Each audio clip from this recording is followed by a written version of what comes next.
শেষ ম্যাচেও মহাবিপর্যয়। ষষ্ঠবারের মতো শ্রীলঙ্কার কাছে হোয়াইট ওয়াশ টাইগাররা। ফের শ্রীলঙ্কার কাছে দবল দোলাই হলো বাংলাদেশ। নাজমুল হোসেন শান্তর ব্যাট গোটা টেস্ট সিরিজ জুড়ে যেমন হাসেনি, তেমন মাঠেও কাজে আসেনি তার কাপ্তানের কোনো কারিশমা। গড়পড়তা মানের চেয়েও কম মানে খেলেছে বাংলাদেশ। এই নিয়ে ষষ্ঠবারের মতো লঙ্কানদের কাছে হোয়াইট ওয়াশ হলো টাইগাররা।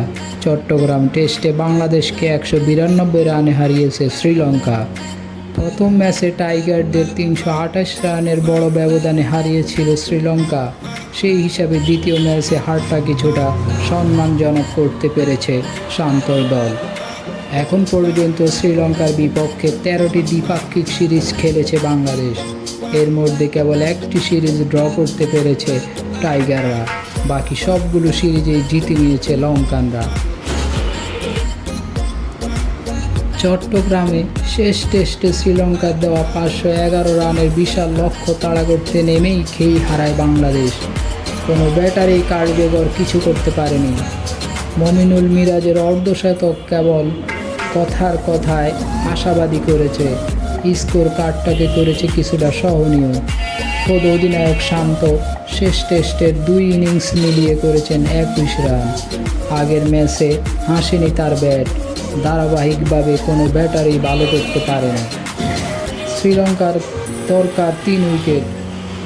চতুর্থ ইনিংসে শ্রীলঙ্কার 511 রানের অসম্ভব লক্ষ্যে খেলতে নামা বাংলাদেশের জয়ের জন্য চাই 243 রান।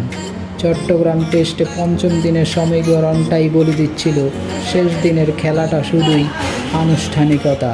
শ্রীলঙ্কার নিশ্চিত জয়টাকে বিলম্বিত করা ছাড়া বাংলাদেশের চট্টগ্রাম টেস্টের পঞ্চম দিনে বেশি কিছু করার নেই।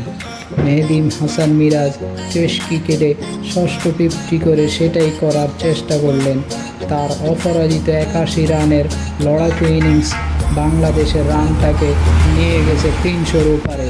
শেষ পর্যন্ত পঞ্চম দিন 1 ঘন্টা 15 মিনিট ব্যাটিং করার পর 318 রানে থামে বাংলাদেশ দল।